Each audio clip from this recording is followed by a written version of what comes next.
Assalamualaikum warahmatullahi wabarakatuh. Selamat pagi. Bagaimana kabar kalian hari ini? Semoga kalian selalu dalam lindungan Tuhan, selalu sehat, dan masih bersemangat meskipun kita belum bisa belajar dengan cara tatap muka yang lebih intensif. Sebelum kita mulai pembelajaran pada pagi hari ini, alangkah lebih baiknya kita berdoa menurut agama dan kepercayaan kita masing-masing. Berdoa, dipersilahkan. Cukup. Di pertemuan yang lalu, kalian sudah melaksanakan penilaian harian yang pertama. Dan hari ini kita masuk bab yang kedua. Bab 2 untuk mata pelajaran pendidikan Pancasila dan kewarganegaraan membahas tentang ketentuan Undang-Undang Dasar 1945 dalam kehidupan berbangsa dan bernegara. Silakan dipersiapkan buku catatannya dan menyimak materi yang akan saya sampaikan.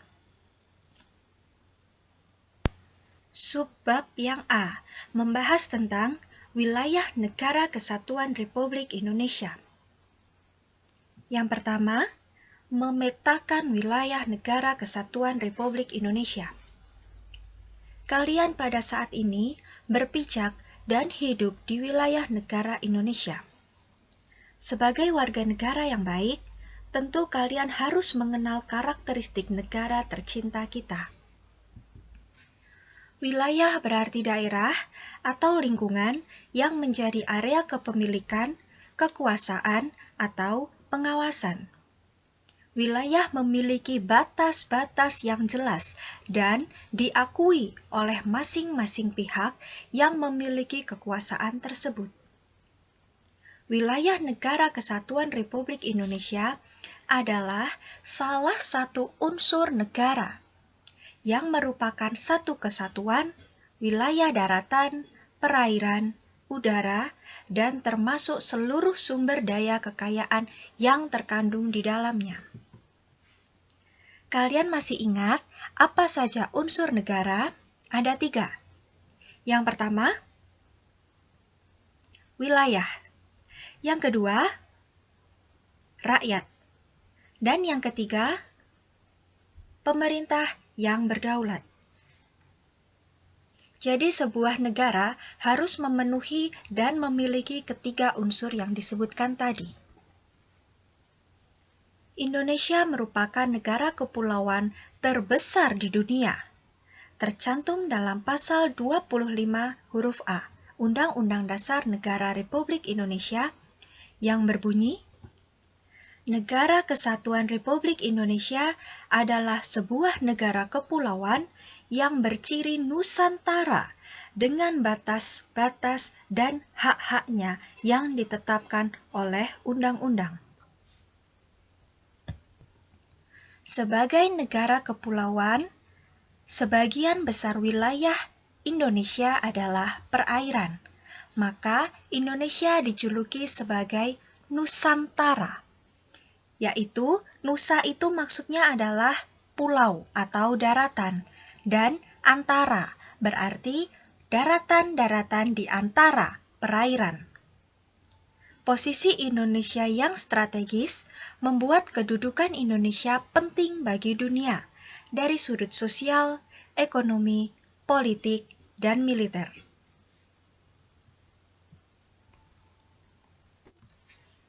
Istilah Nusantara dalam ketentuan tersebut dipergunakan untuk menggambarkan kesatuan wilayah perairan dan gugusan pulau-pulau Indonesia yang terletak di antara Samudra Pasifik dan Samudra Indonesia, serta di antara benua Asia dan benua Australia.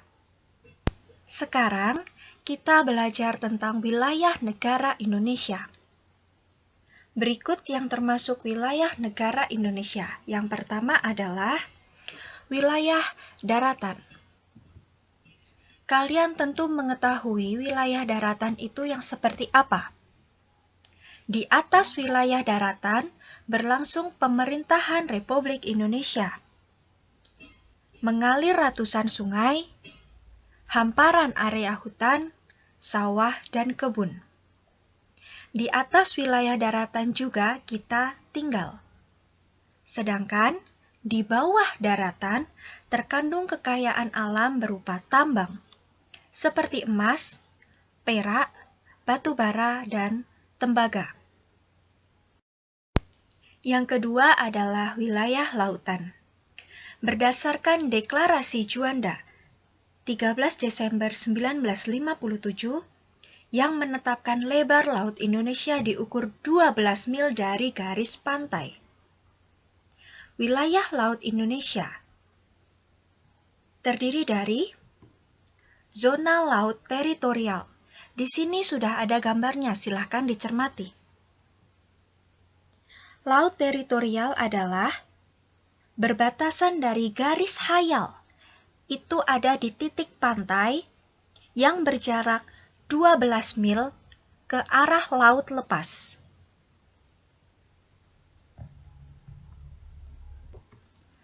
Apabila ada dua negara atau lebih yang menguasai suatu lautan yang sama, sedangkan lebar lautan tersebut tidak lebih dari 24 mil, maka garis teritorialnya ditarik sama jauh dari garis masing-masing negara tersebut. Dengan kata lain atau lebih sederhananya, apabila suatu lautan itu dimiliki oleh dua negara, tetapi tidak mencapai 24 mil, maka laut tersebut harus dibagi dua sama rata untuk kedua negara. Sebuah negara memiliki kedaulatan sampai dengan batas teritorialnya. Yang kedua, zona landas kontinen. Silahkan dicermati gambarnya. Landas kontinen adalah wilayah daratan di bawah permukaan laut teritorial dengan kedalaman 200 meter atau lebih. Indonesia terletak pada dua buah landas kontinen, yaitu landas kontinen Asia dan landas kontinen Australia.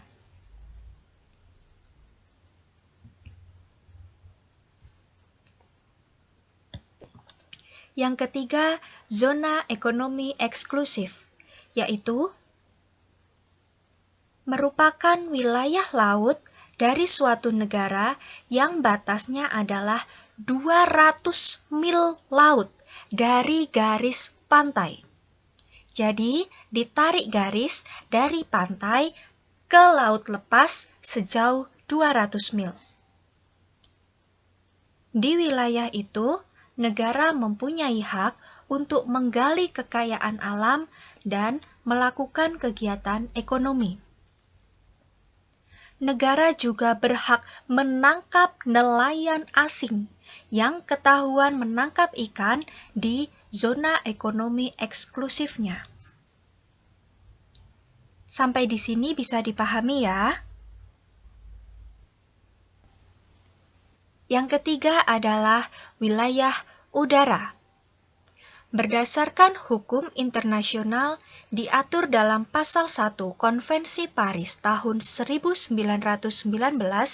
yang diganti dengan Konvensi Chicago tahun 1944, dinyatakan bahwa setiap negara mempunyai kedaulatan utuh dan eksklusif di wilayah udaranya. Wilayah udara meliputi daerah yang berada di atas wilayah daratan dan di atas wilayah lautan suatu negara. Sedangkan lebih dari itu adalah udara internasional. Sampai di sini bisa memahami ya maksud yang saya sampaikan. Yang keempat adalah wilayah ekstra teritorial. Adalah daerah yang menurut kebiasaan internasional diakui sebagai wilayah daerah kekuasaan suatu negara, meskipun daerah tersebut berada di wilayah kekuasaan negara yang lain. Wilayah ekstrateritorial meliputi dua. Yang pertama, kapal yang berlayar di bawah bendera suatu negara.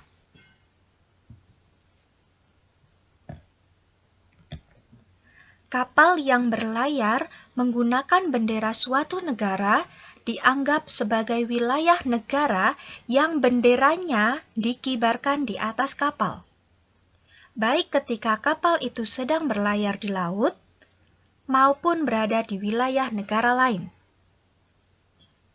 Contohnya, kapal berbendera Indonesia yang berlayar di perairan Australia, perairan yang berada tepat di bawah kapal Indonesia, merupakan wilayah ekstrateritorial Indonesia saat kapal berlayar tidak boleh diganggu ataupun diserang.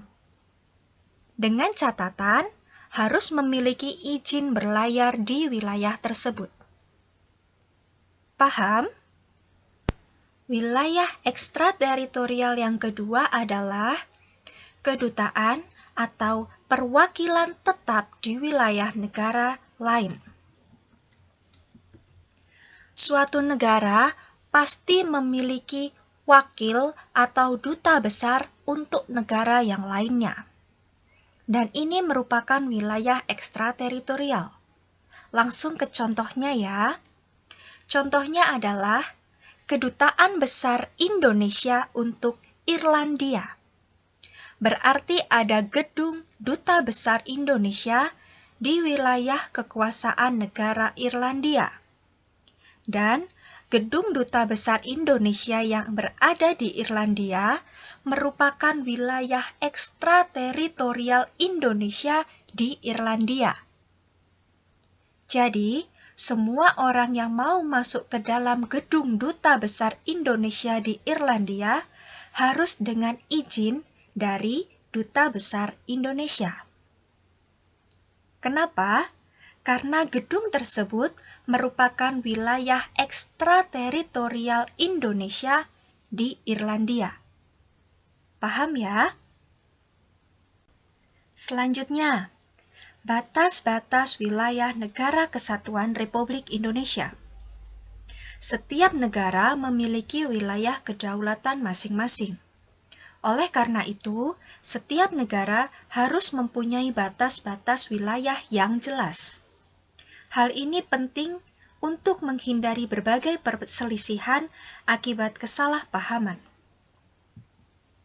Batas wilayah Indonesia di sebelah utara, berbatasan langsung dengan Malaysia, Pulau Kalimantan, Singapura, Thailand, Vietnam, dan Filipina.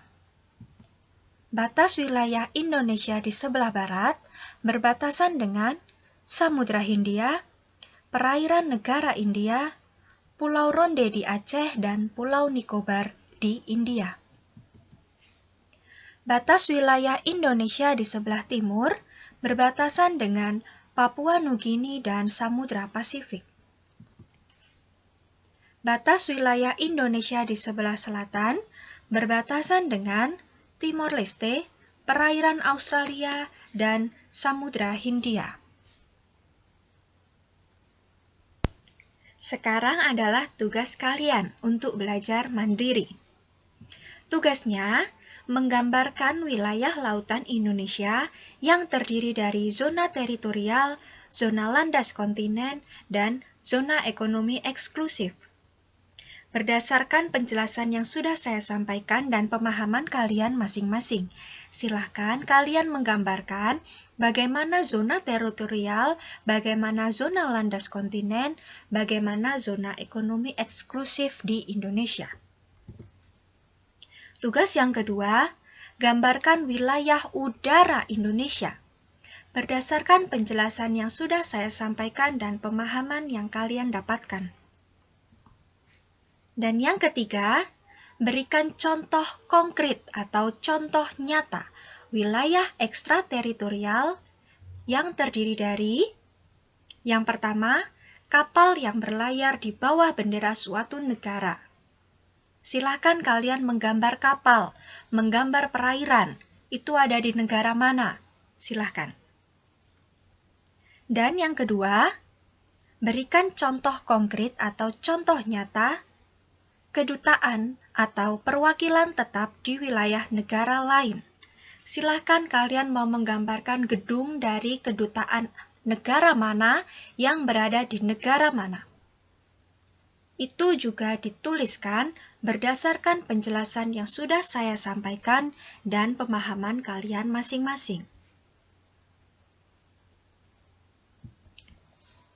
Silakan mengerjakan tugas yang saya berikan di buku tulis, kemudian difoto dan diupload ke Google Classroom.